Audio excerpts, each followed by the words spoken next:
إن الحمد لله نحمده ونستعينه ونستغفره ونعوذ بالله من شرور أنفسنا ومن سيئات أعمالنا من يهده الله فلا مضل له ومن يضلل فلا هادي له وأشهد أن لا إله إلا الله وحده لا شريك له وأشهد أن محمدا عبده ورسوله صلى الله عليه وعلى آله وصحبه وسلم. Wabad, chers auditeurs, on continue ce soir la lecture et l'étude de Kitab al-Tawhid, le livre de l'unicité, écrit par l'imam Mohammed ibn Sulaiman al-Tamimi rahimahullah ta'ala. Nous en sommes aujourd'hui au chapitre 27, dans lequel l'auteur rahimahullah ta'ala a abordé un sujet très important qui est an-nushra, qui désigne le fait de retirer un sort. On a vu dans des chapitres précédents le jugement de la sorcellerie, que ceci est interdit dans la religion de l'islam car cela relève du polythéisme majeur et que son auteur sort de la religion de l'islam. Mais étant donné que ce mal est présent et que la sorcellerie, comme on a dit, est une réalité et qu'elle a un effet sur les corps, sur les cœurs, sur la raison, alors inévitablement, il y aura des gens qui seront touchés par celle-ci, qui seront éprouvés par la sorcellerie et en souffriront. Et comme toute autre maladie, Allah subhanahu wa ta'ala a descendu pour celle-ci un remède. Car Allah subhanahu wa ta'ala a descendu pour chaque maladie son remède. Il est donc nécessaire pour nous de savoir quels sont les remèdes auxquels il est permis d'avoir recours dans cette situation.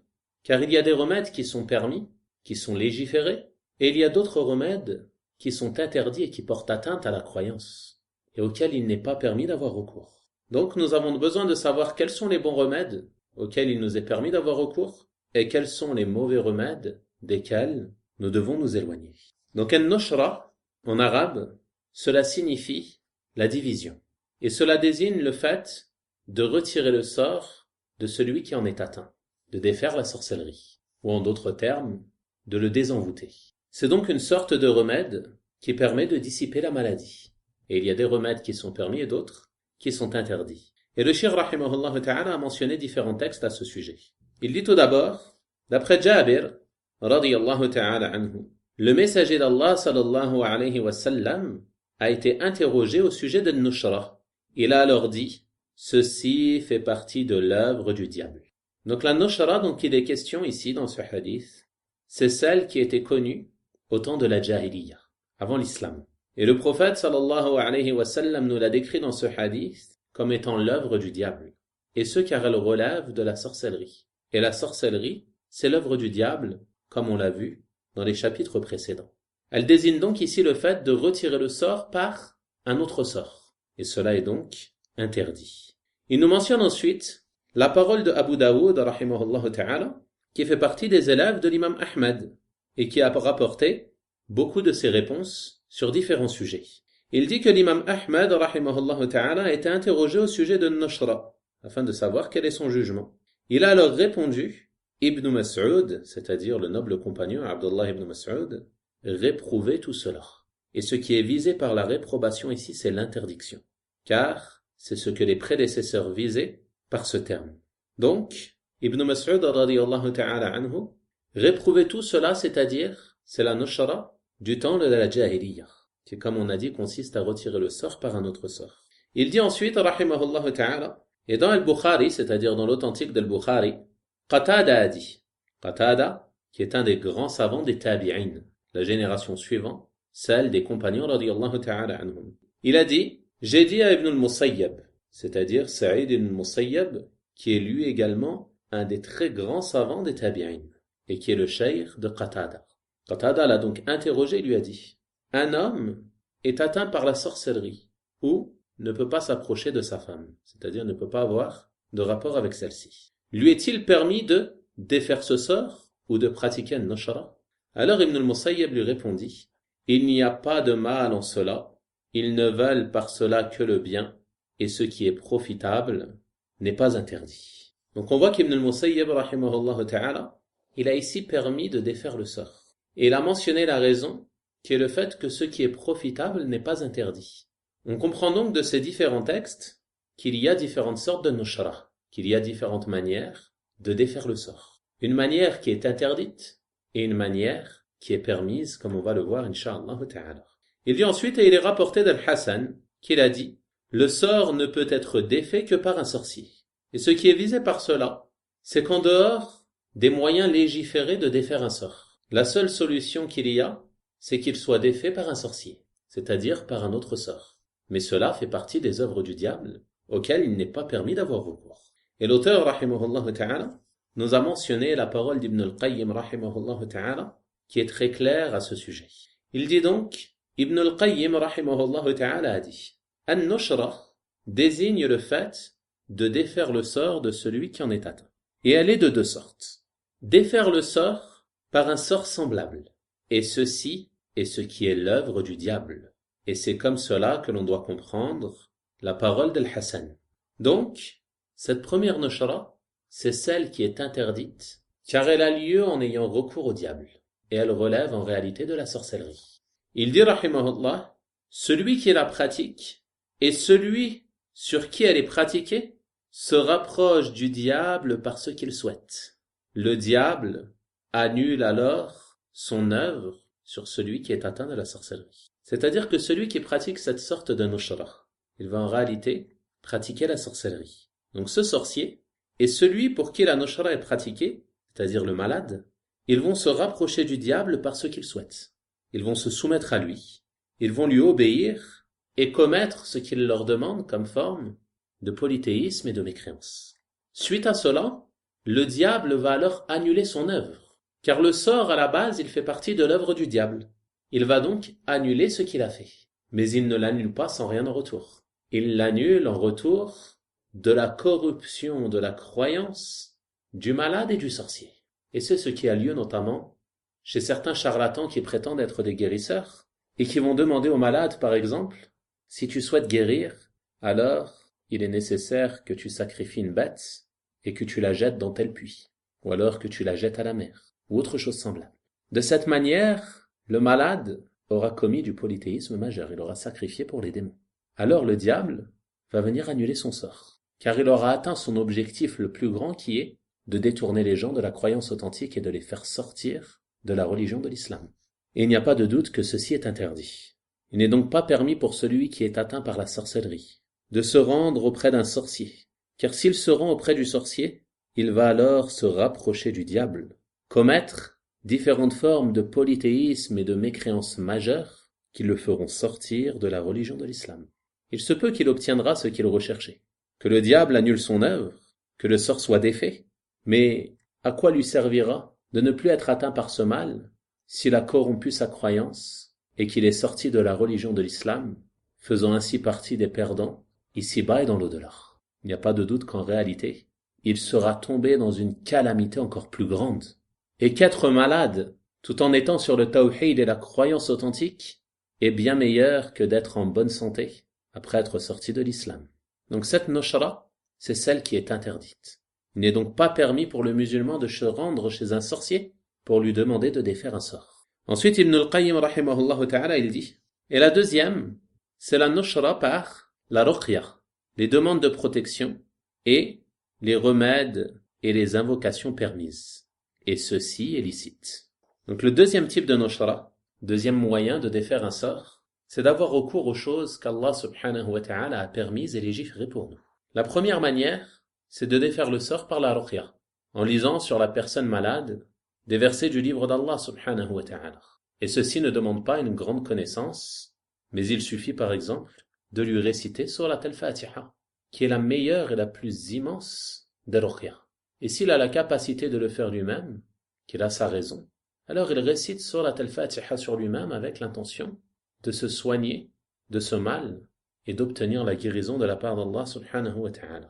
Également, les gens de science ont mentionné qu'il est légiféré dans cette situation de lire les versets qui ont un lien avec la sorcellerie et son annulation, comme par exemple les versets 117 à 122 de Surat al-A'raf, les versets 81 et 82 de Surat Yunus, les versets 69 et 70 de Surat Taha. Quels sont les versets dans lesquels Allah subhanahu wa ta'ala nous parle du récit de Moussa alayhi salam avec les sorciers? Donc tous ces versets, ils sont récités sur celui qui est malade d'un cœur présent, tout en plaçant sa confiance en Allah subhanahu wa ta'ala et en ayant une bonne opinion vis-à-vis de lui. Tout en ayant la ferme conviction que la guérison ne provient que d'Allah subhanahu wa ta'ala. Et cette croyance, elle doit se retrouver chez le raqi, chez celui qui pratique la ruqya, et chez le malade sur qui elle est pratiquée. Il est obligatoire que le malade ait la ferme conviction que la guérison provient d'Allah subhanahu wa ta'ala, qu'il place sa confiance en Allah subhanahu wa ta'ala, et qu'il ne pense pas que c'est le raqi qui va le guérir, car ceci est une croyance corrompue. En effet, il y a certaines personnes qui pensent que la ruqya ne peut être profitable que si elle est pratiquée par telle ou telle personne. Celui-ci, lorsqu'il pratique la ruqya, elle est profitable. Il n'y a que sa ruqya qui pourrait me guérir. Et ceci sont des paroles très graves. Mais le malade, il doit placer sa confiance en Allah subhanahu wa ta'ala.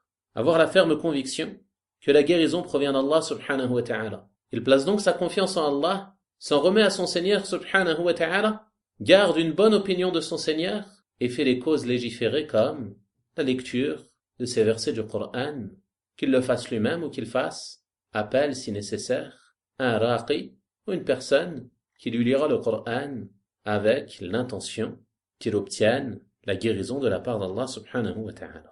La deuxième manière qu'il nous mentionne Ibn al-Qayyim rahimahullah ta'ala ici, c'est les formules de demande de protection, c'est-à-dire les invocations qui nous sont rapportées du prophète sallallahu alayhi wa sallam, comme lorsque le prophète sallallahu alayhi wa sallam disait أعيذك بكلمات الله التامات من شر ما خلق. Je te place sous la protection des paroles parfaites d'Allah contre le mal de ce qu'il a créé.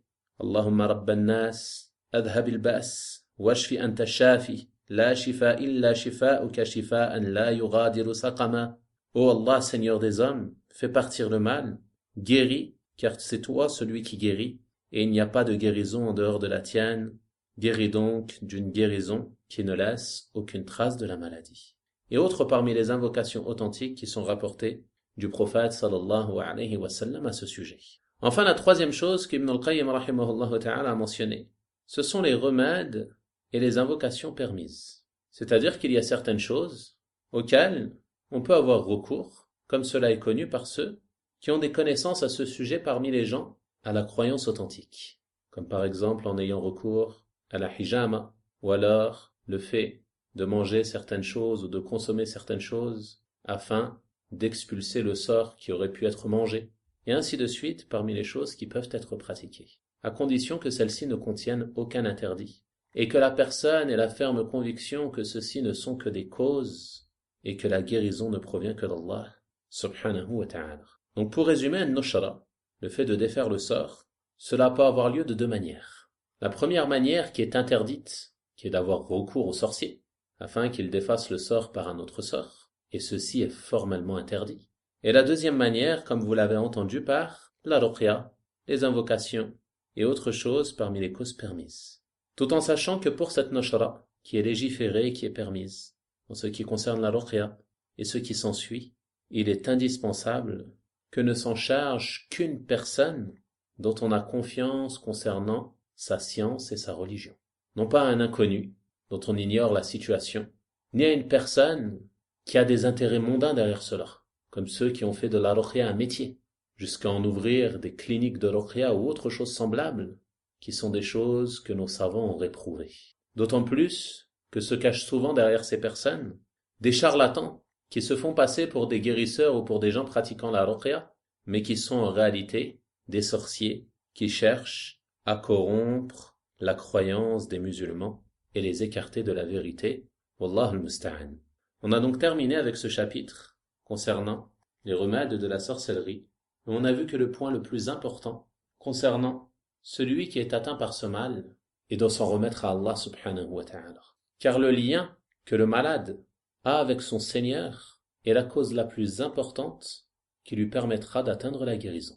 Et entre dans cela le fait que le malade soit assidu à ses obligations, qu'il accomplisse ses 5 prières quotidiennes, et également qu'il multiplie les œuvres de bien, comme les prières surrogatoires, et notamment la lecture du Coran et la prononciation des formules de rappel légiférées, notamment celles du matin et du soir, ainsi que celles avant de dormir, celles après les prières, et ainsi de suite.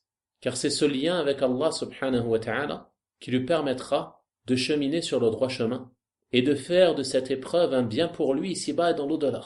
Il se peut que cette épreuve soit la cause de son retour à Allah subhanahu wa ta'ala. Qu'après être atteint de cette sorcellerie, il soit plus assidu à ses prières, plus assidu à la lecture du Coran, et qu'une fois guéri, ceci devienne pour lui une habitude, et qu'il ne cesse d'évoluer dans le bien. Et si telle est la situation, alors cette épreuve sera en réalité un bien pour lui. Quant à celui qui, une fois malade, ne fait que se lamenter, se plaindre, délaisser ses obligations, continuer de se rendre dans des endroits de perversion, continue de faire des péchés, alors il n'y a pas de doute que celui-ci est beaucoup plus loin de la guérison. Il est donc important pour la personne de maintenir son lien avec son Seigneur subhanahu wa ta'ala, en accomplissant ses obligations, en les faisant suivre d'œuvres de bien, la rapprochant d'Allah subhanahu wa ta'ala. Et j'ai donné une conférence sur ce sujet, intitulée Conseils aux personnes atteintes par la sorcellerie, et vous pouvez la retrouver sur le site, Inch'Allah ta'ala. Il nous reste du temps aujourd'hui, on va donc passer au chapitre suivant, bi'idhnillahi ta'ala.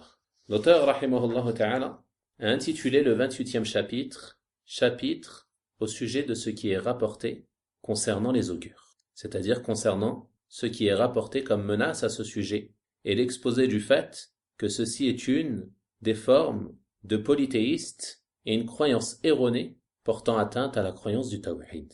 Et les augures, cela désigne l'idée pessimiste que la personne se fait de l'avenir d'après certains signes, c'est-à-dire que la vue de certaines choses lui fait penser qu'il va lui arriver un mal, qu'il va être touché par un malheur ou autre chose semblable. Et ceci à la base était une chose répandue au temps de la Jahiliya. Ils auguraient beaucoup à la vue des oiseaux. Si par exemple s'ils voyaient un oiseau voler d'une certaine manière, ils étaient pessimistes et pensaient qu'un mal allait les toucher. Il se peut même que certains parmi eux délaissaient ce qu'ils souhaitaient entreprendre, comme voyage ou comme affaire ou comme projet, simplement en raison de la vue d'un oiseau. Parce que tel oiseau est passé devant lui et qu'il a volé de telle manière, alors il faisait demi-tour et délaissait son voyage. Donc au départ, cette croyance n'était présente qu'avec les oiseaux. Puis après cela, elle s'est généralisée. Et ils ont commencé à augurer avec différentes choses, comme par exemple avec certains lieux, ou même avec certaines personnes. Par exemple, le fait de voir une personne atteinte d'une malformation.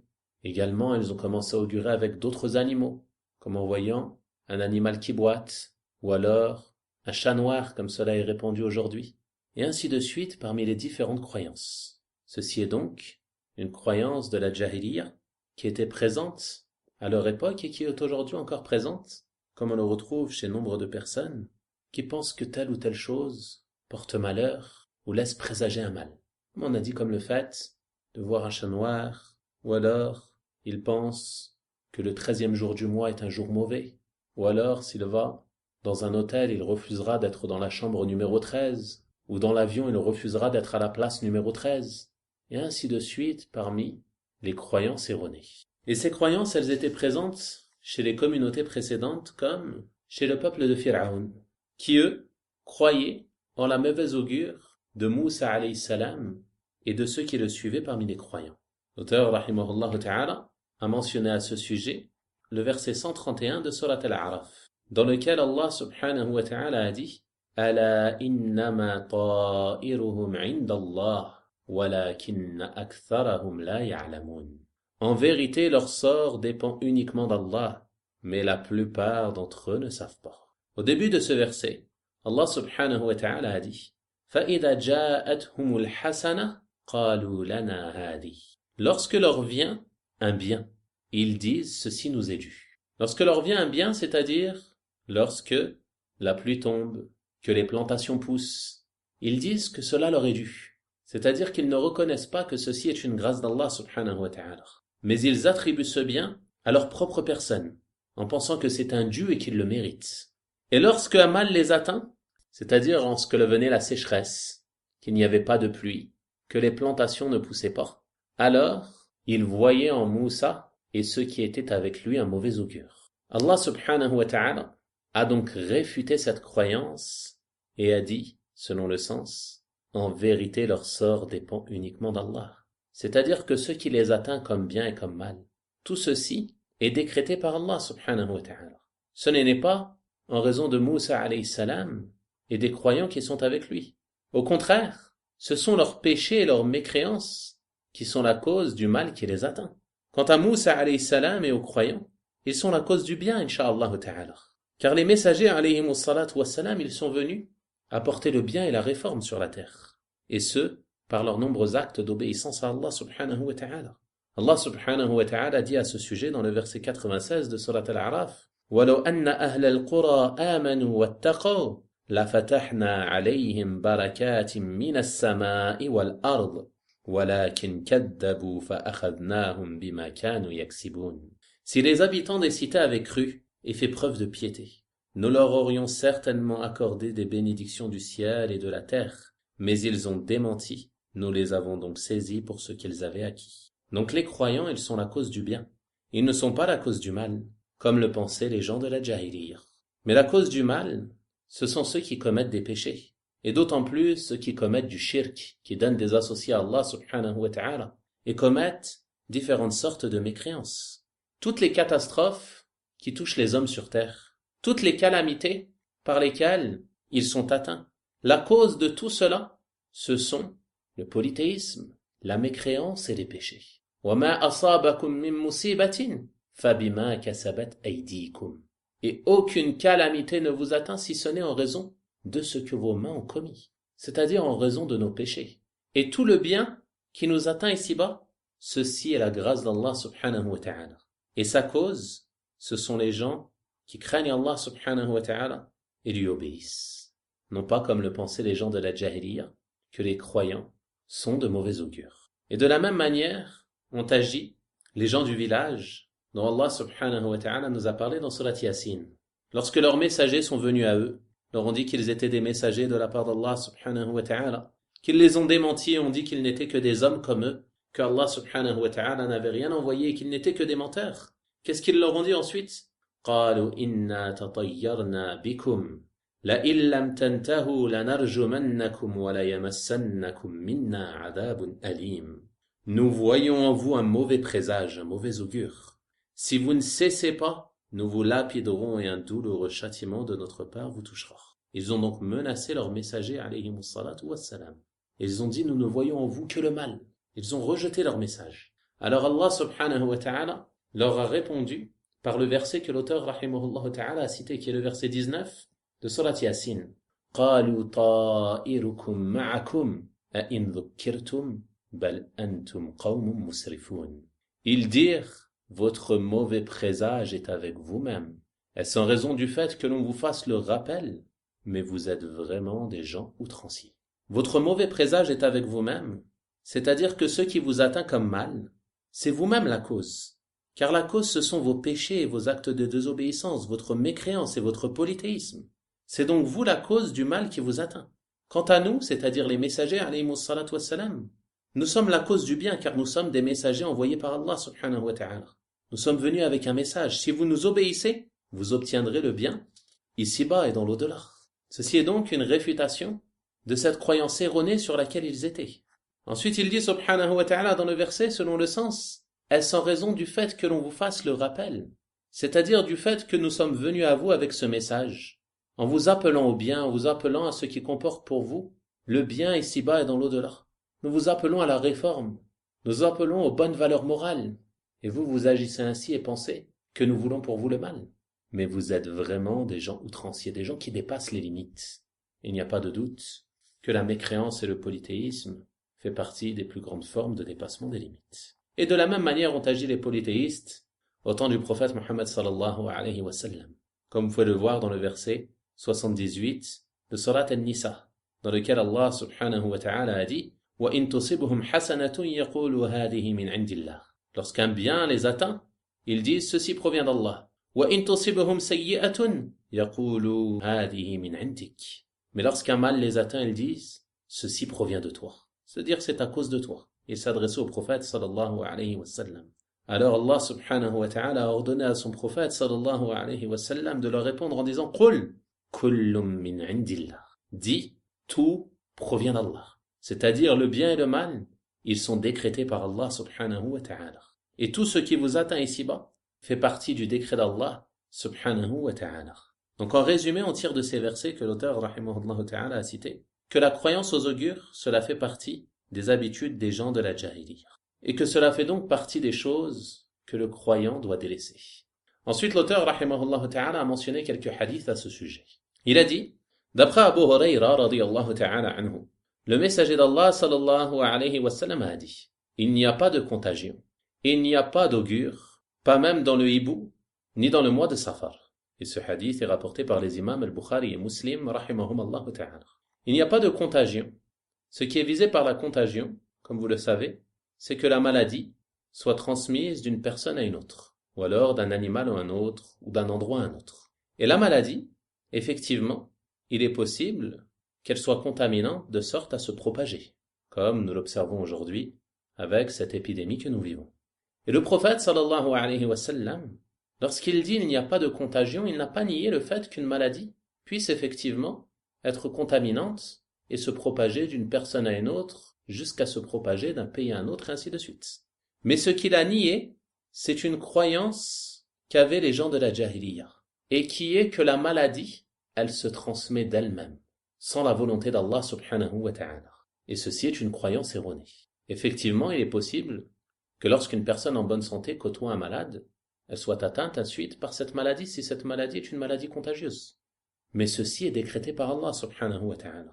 Il est possible que tu côtoies un malade et que tu ne sois pas atteint par cette maladie. Il est possible que tu te rendes dans un lieu où il y a des malades et que tu n'aies rien. Tout comme il est possible que tu t'y rendes et que tu sois atteint par cette maladie. Car tout ceci n'a lieu que par la volonté d'Allah subhanahu wa ta'ala. Si Allah veut, cette maladie se transmet. Si Allah veut, elle ne se transmet pas. Il se peut que deux personnes se rendent dans un même lieu et que l'une soit atteinte et l'autre non. Il se peut qu'une personne fasse les causes pour se préserver, qu'elle soit atteinte, et qu'une autre en fasse moins et ne soit pas atteinte.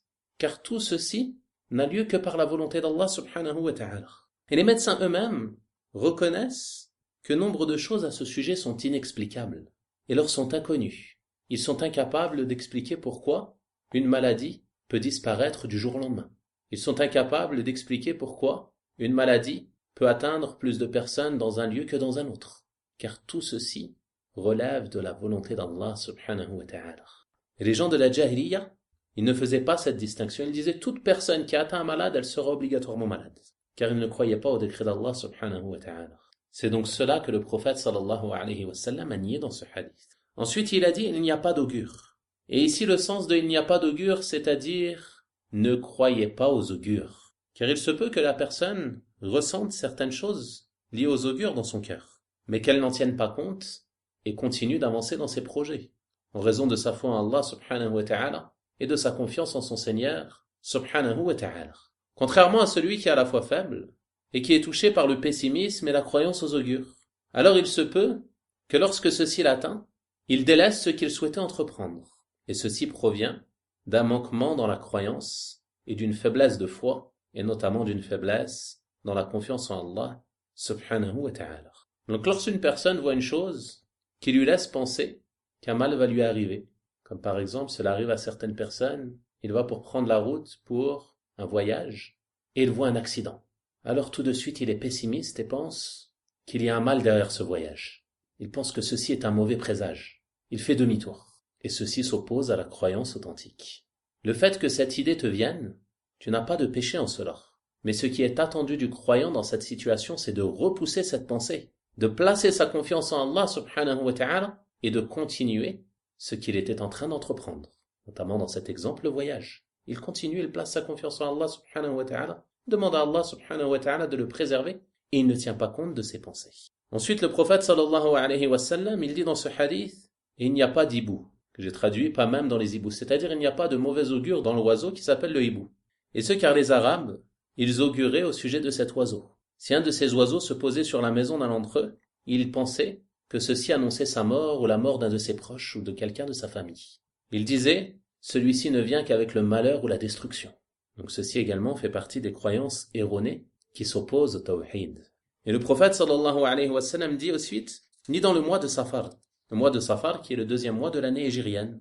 Et les gens de la Jahiliya, ils pensaient que ce mois était de mauvais présages. Par conséquence, ils ne faisaient pas de voyage durant ce mois, ils ne se mariaient pas durant ce mois, ils n'entreprenaient pas de commerce durant ce mois, car ils pensaient que c'était un mois mauvais. Comme certaines personnes peuvent le faire aujourd'hui avec le 13e jour du mois ou le vendredi 13, et ainsi de suite. Et tout ceci sont des croyances qui s'opposent au tawhid et que le croyant se doit de délaisser. Ensuite, l'auteur, rahimahullah ta'ala, a dit, et Muslim a rajouté, c'est-à-dire que Muslim, rahimahullah, il a rapporté le même hadith avec un ajout qui est, et il n'y a pas d'astre, c'est-à-dire d'astre qui a de l'influence, ni de goul. Ce qui est visé par les astres, ce sont les étoiles. Et donc, comme on l'a vu dans un cours précédent, les gens de la Jahiliya, ils avaient des croyances concernant l'influence des étoiles sur les événements qui se produisent sur Terre. Et notamment, ils pensaient que la descente de la pluie ou la venue des vents était causée par les étoiles. Ils attribuaient donc à telle étoile la descente de la pluie, à telle étoile la venue du vent, et ainsi de suite. Et ceci fait partie des croyances erronées des gens de la Jahiliya. Car le vent et la descente de la pluie ne se produisent que par la volonté d'Allah subhanahu wa ta'ala. Quant à ces étoiles et ces astres, ils ne produisent pas la pluie, ils ne produisent pas le vent. Mais il se peut que le temps de la présence d'un astre corresponde avec le temps habituel de la descente de la pluie. Mais cette pluie ne descendra que par la volonté d'Allah subhanahu wa ta'ala. Il se peut qu'elle ne descende pas. Comme par exemple c'est le cas en hiver, c'est le temps de la descente de la neige, le temps du froid. Mais si Allah veut subhanahu wa ta'ala, il n'y a pas de neige, il n'y a pas de pluie, il n'y a pas de froid. Et on verra plus de détails à ce sujet lors du chapitre sur l'astrologie, dans lequel l'auteur rahimahullah ta'ala a rapporté un hadith à ce sujet. Et le prophète sallallahu alayhi wa sallam dit il n'y a pas de goul, que l'on pourrait traduire aussi il n'y a pas d'ogre. Et ce qui est visé par cela, ce sont les démons qui se représentaient à l'homme sous des formes effrayantes, notamment lorsque la personne se trouvait seule lors d'un voyage. Il venait alors à l'homme pour l'effrayer et l'égarer de son chemin. Ou alors il se peut qu'il voyait des flammes devant lui se déplacer, ou qu'il entende des sons effrayants, et autres choses semblables. Et le prophète sallallahu alayhi wa sallam a ordonné que lorsque cela arrive, de s'empresser de faire l'adhan. Et ce car le rappel d'Allah subhanahu wa ta'ala fait fuir les démons. Lorsque tu lis le Coran, que tu fais l'adhan, l'appel à la prière, que tu prononces le rappel d'Allah, alors ceci fera fuir les démons et les empêchera de te nuire. Donc le prophète sallallahu alayhi wa sallam, il a nié cela dans ce hadith, dans le sens où ces démons, ils ne peuvent pas nuire à la personne si ce n'est par la permission d'Allah subhanahu wa ta'ala. Et il nous a indiqué un remède très efficace qui est le rappel d'Allah. Le simple fait de faire l'adhan les fait fuir et les fait disparaître bi'idhnillahi ta'ala. Donc l'auteur rahimahullah ta'ala, il a mentionné ce hadith dans ce chapitre du fait que le prophète sallallahu alayhi wa sallam a interdit dans celui-ci la croyance aux augures. Ensuite l'auteur rahimahullah ta'ala a dit, et il rapporte tous deux, c'est-à-dire Al-Bukhari et Muslim rahimahumullah ta'ala, d'après Anas, que le messager d'Allah sallallahu alayhi wa sallam a dit, il n'y a pas de contagion, ni d'augure, et l'optimisme me plaît. Les compagnons ont alors dit, et qu'est-ce que l'optimisme? Le prophète sallallahu alayhi wa sallam répondit, la bonne parole. Donc en ce qui concerne la première phrase du hadith, on l'a déjà expliqué dans le hadith précédent. Il n'y a pas de contagion, et il n'y a pas d'augure, on a expliqué ce que cela signifiait. On va donc directement passer à la phrase suivante, qui est la parole du prophète sallallahu alayhi wa sallam, et l'optimisme me plaît. L'optimisme, c'est le fait d'avoir des bonnes pensées quant à l'avenir, d'espérer le bien. C'est donc le contraire de la croyance aux augures, qui correspond au pessimisme et de voir sans cesse le mauvais côté des choses. Donc le fait d'espérer le bien, c'est une chose qui est attendue du croyant. Quant à la croyance aux augures, elle est interdite car elle revient à avoir une mauvaise opinion d'Allah subhanahu wa ta'ala. Alors que l'optimisme, il revient à avoir une bonne opinion d'Allah subhanahu wa ta'ala. Et Allah subhanahu wa ta'ala agit envers son serviteur selon l'opinion qu'il se fait de lui. Il est donc demandé du croyant de sans cesse avoir une bonne opinion de son Seigneur, d'espérer le bien, de ne pas sans cesse voir le mauvais côté des choses. Et les compagnons radiyallahu ta'ala anhum, ils ont donc interrogé le prophète sallallahu alayhi wa sallam au sujet de l'optimisme et il répondit, c'est la bonne parole. Et ce car, lorsque tu es en difficulté, que tu es touché par un malheur, ou alors que tu es hésitant sur le fait d'entreprendre ou non un projet, et que tu entends une bonne parole, quelqu'un te rassure, te dit de ne pas t'inquiéter, alors ta poitrine elle s'apaise à l'écoute de cette bonne parole. Tu as ensuite une bonne opinion d'Allah subhanahu wa ta'ala, et ceci est une bonne chose. Et c'est pour cela que l'optimisme plaisait au messager d'Allah sallallahu alayhi wa sallam. Lorsqu'il entendait une bonne parole, ou lorsqu'il entendait un bon nom, ou qu'il passait par un bon endroit, sa poitrine s'apaisait sallallahu alayhi wa sallam, et ceci fait partie de la bonne opinion que le croyant doit avoir envers son Seigneur, subhanahu wa ta'ala. Ensuite, le Cheikh, rahimahullah ta'ala, a mentionné d'autres hadiths et il a dit. Et Abu Daoud, rahimahullah, rapporte d'une chaîne de transmission authentique, d'après Uqba ibn Amir, radiyallahu ta'ala anhu, que la croyance aux augures a été mentionnée auprès du messager d'Allah, sallallahu alayhi wa sallam. Il dit alors, la meilleure des augures est l'optimisme. Et l'augure ne dissuade pas le musulman.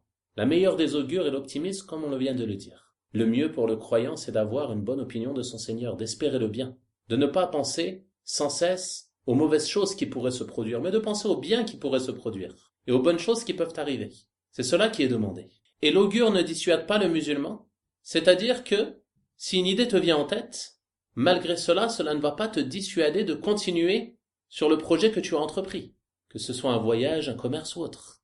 Contrairement au mécréant qui, lui, est dissuadé par les augures, car il est sans cesse dans l'inquiétude, la crainte, le pessimisme et la mauvaise opinion vis-à-vis de son Seigneur subhanahu wa ta'ala.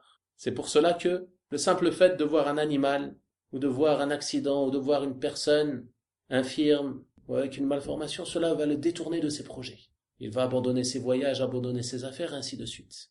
Mais le musulman, l'augure, elle ne le dissuade pas.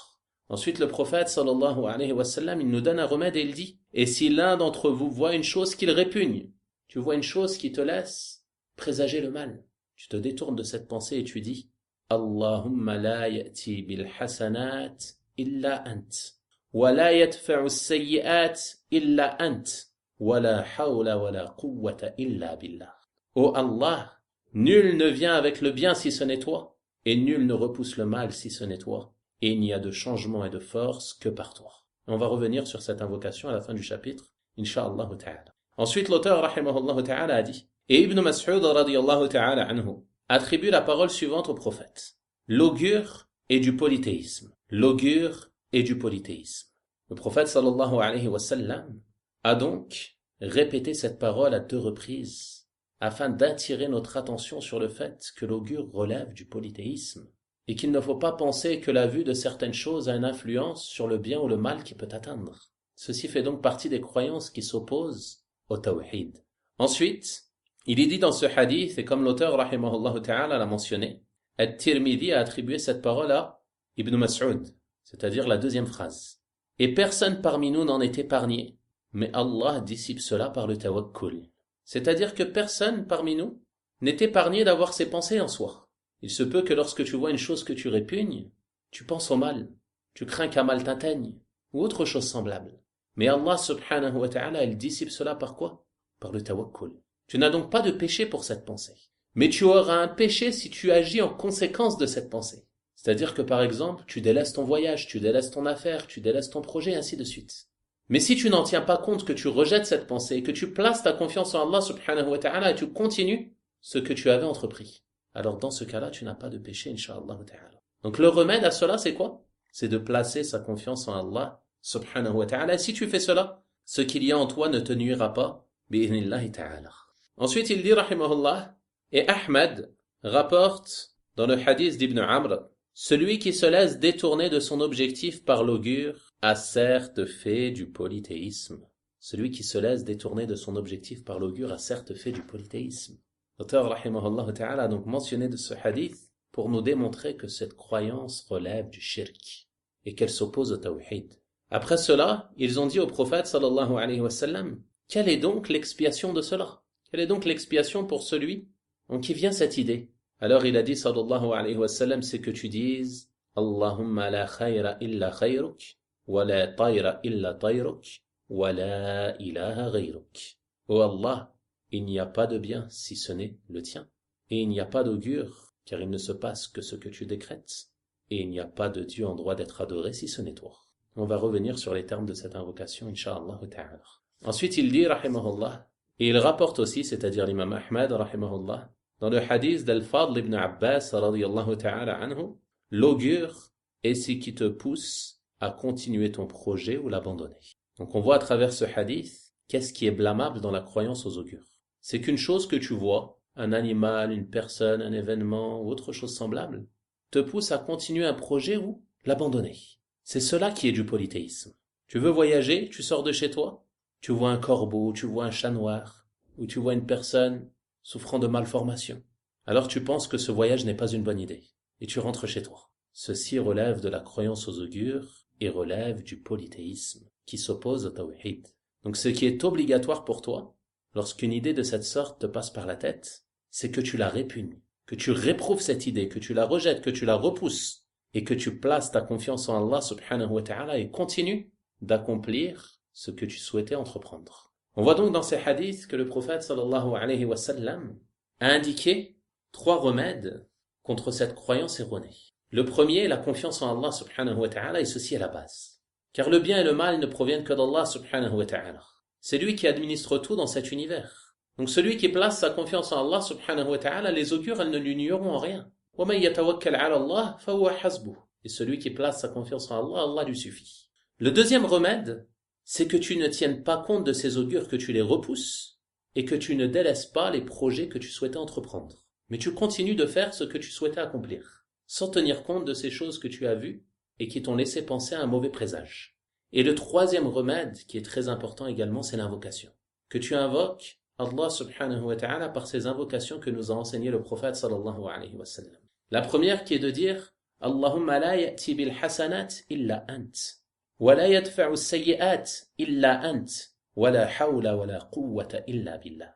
Ceci est une invocation immense, dans laquelle tu reconnais que celui qui vient avec les bonnes choses et repousse les mauvaises, ce n'est autre qu'Allah subhanahu wa ta'ala. Seul Allah peut venir avec le bien, et seul Allah peut repousser de toi le mal, et non pas les augures. Et tu reconnais dans cette invocation que la hawla wa la quwwata illa billah. C'est-à-dire qu'il n'y a pas de changement d'une situation à une autre, et qu'il n'est pas possible d'avoir la force d'accomplir une chose, si ce n'est par Allah subhanahu wa ta'ala. C'est-à-dire que une situation, elle peut passer de bonne à mauvaise, ou de mauvaise à bonne, que par la permission d'Allah subhanahu wa ta'ala. Et l'homme, il ne peut avoir la force d'accomplir un projet et de le concrétiser que par Allah subhanahu wa ta'ala. Et ceci est le sens de cette parole.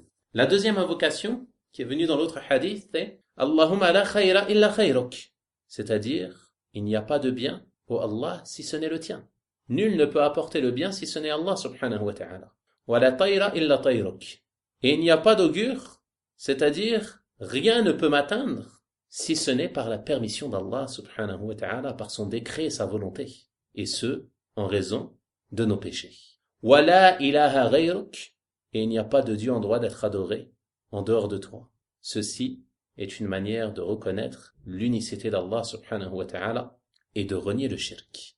Ceci sont donc les 3 remèdes utiles et nécessaires pour le croyant afin de rejeter ces idées qui peuvent lui passer par la tête et lui laissant penser de mauvais présages, de placer ta confiance en Allah subhanahu wa ta'ala, de continuer ce que tu souhaitais entreprendre et d'invoquer Allah subhanahu wa ta'ala par ces invocations que le prophète sallallahu alayhi wa sallam nous a enseignées. On a donc terminé avec ce chapitre et on verra dans le cours prochain, incha'Allah ta'ala, le chapitre au sujet de l'astrologie. Wa sallallahu wa sallim wa barik ala nabiyyina Muhammadin wa ala alihi wa sahabatihi ajma'in. والحمد لله رب العالمين وبارك الله فيكم